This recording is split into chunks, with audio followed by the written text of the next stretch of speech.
মারি ফেললো, আমি এই কথাই বলবো। আপনি আমাদের ইমাম সাহেব, সেখানে আপনি এটা কি দৌলত দেয় গেলেন না? আসতে চাইছিল, আমি মানা করলাম যে আসতে হবে না, এরকম ছেলেপিলি খেলা দেখছে। না না, বিয়ে দেন। গভীর রাত, চারিদিকে নীরবতা। গ্রামের বেশিরভাগ মানুষ তখন ঘুমিয়ে, কেউ কেউ বিশ্বকাপের ফুটবল ম্যাচ দেখতে ব্যস্ত।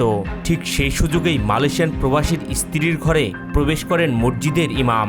আনন্দঘন সময় কাটানোর এক পর্যায়ে আগে থেকে উৎপেতে থাকা স্থানীয়দের হাতে নাতে ধরা পড়েন তারা। চাঞ্চল্যকর এই ঘটনাটি ঘটেছে মেহেরপুরের কাইনী উপজেলার ধানখোলা ইউনিয়নের দক্ষিণ তেঁতুলবাড়ি গ্রামে। মারি ফেললো, আমি এই কথাই বলবো, যার কোনদিন আসিনি। কিছুদিন ঘরে তুললে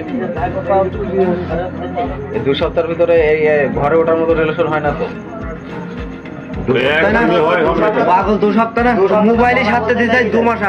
জানা যায় বৃহস্পতিবার রাত 3টার দিকে মহিষাখোলা গ্রামের জামে মসজিদের ইমাম ইয়াসিন আলী মালয়েশিয়ান প্রবাসীর স্ত্রীর ঘরে প্রবেশ করেন। বিষয়টি আগে থেকে সন্দেহ করছিল স্থানীয়রা, তাই কয়েকজন বাড়ির আশেপাশে নজরদারিতে ছিলেন। এক পর্যায়ে ইমাম ঘরে প্রবেশ করার কিছুক্ষণ পরেই তারা দুজনকে হাতে নাতে আটক করে। আপনার যদি দরকারই হয় আপনি বাইরের গ্রামে করবেন, আমাদের গ্রামে কেন করলেন? আপনি আমাদের ইমাম সাহেব, সেখানে আপনি এটা কি দৌলত দেয় গেলেন না? আপনি তো সমাজটাই তো নষ্ট করেছেন। আরো কিন্তু আমাদের ইমাম সাহেব ছিল। আর এখানে আপনি কয়দিন আইছেন, এর সাথে কয়দিন থাকেছেন, আপনি সোজা মানে মন খুলে বলে দেন না, কিন্তু আপনার মায়ের চোটে পিঠের সামনে একটাও থাকবে না। আমি বলি এখন বিষয় আমি যেটা বলি সেটা আমার কাছে থাকবে না। তবে একটু বেশি বলি যে ওনার সাথে আমার কথা সব তো দিক মতো হয়, তাছাড়া আর আশা তো এই ফার্স্ট আমি এভাবে সপ্তাহ 2 মতো। মানে কখন থেকে, কোন মাস থেকে? 2-3 মাসে, 2-3 মাস বলছি, 2-3 সপ্তাহ, 2-3 মাস, 2-3 মাসই হয়। আমার রোজার মাসে বিভিন্ন রকম ফোন করে ফোন আসে, কথা হয়েছি আমার ফোন আসে জায়গা আরো ফোন আছে। আমরা জানি আপনি রোজার মাস থেকে এর সাথে লিঙ্ক করেছেন। না ভাই, হ্যাঁ, লিঙ্ক করেননি এখন আপনি বলছেন বলে তো বলছেন, তাছাড়া আপনারা এখন ধরেছেন যেভাবে ধরেন এখানে এখন বলছেন যেটা বলি সেটা খেটে যাবে। আপনার ফোনের আমি কিন্তু ফোন কল লিস্ট বের করবো কিন্তু,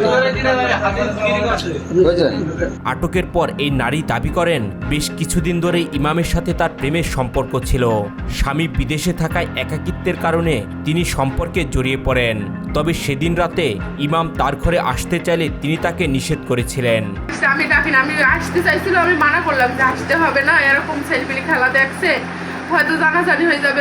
এখানে কাইনি প্রথম, কাইকে আইসে এখানে দাঁড়িয়ে আমি আসতে মানা করলাম। বলছি সবাই জানে আমার ব্যাপারে, হয়তো এখন পরিস্থিতি খারাপ তাই সবাই খারাপ বলবি না। হ্যাঁ বুঝেছি না, আমি তো ইমতে আছেই তো, আমি তো মেসেজ ডিলিট করিনি, সেটাই তো আমি তো অস্বীকার করিনি, অস্বীকার করেছি বলেন।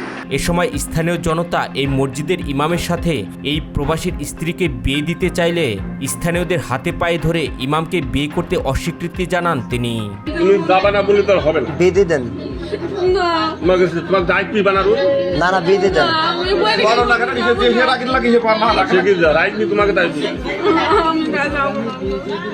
বিয়ে দেন, বিয়ে দেন। তাহলে এখন তুমি কি করছো তাই বলো, তুমি কি করবে এখন তাই বলো, তোমারটাই বলো তুমি শুনি। হ্যাঁ, তোমাকে তো বানার মনে করো এটা তো শুনবি, এটা নেবে না তোমাকে।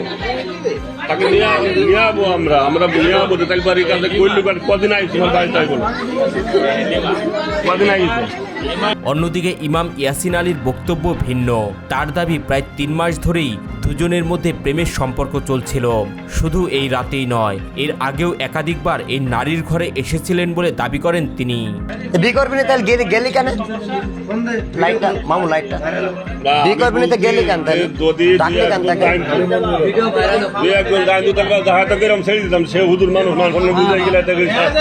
পাড়ার একটা মান সম্মানের ব্যবস্থা না আমাদের। এদিকে ঘটনাটি জানাজানি হলে উত্তেজিত জনতা ইমামকে মারধর করার অভিযোগ ওঠে। পরে আহত অবস্থায় তাকে কাইনী উপজেলা স্বাস্থ্য কমপ্লেক্সে ভর্তি করা হয়। তবে সেখান থেকে তিনি পালিয়ে যান বলে জানা যায়। এই ঘটনায় এলাকা জুড়ে ব্যাপক চাঞ্চল্যের সৃষ্টি হয়েছে। স্থানীয়দের দাবি, প্রবাসী স্বামীর অনুপস্থিতিতে দীর্ঘদিন ধরে তাদের মধ্যে এই অনৈতিক সম্পর্ক চলে আসছিল।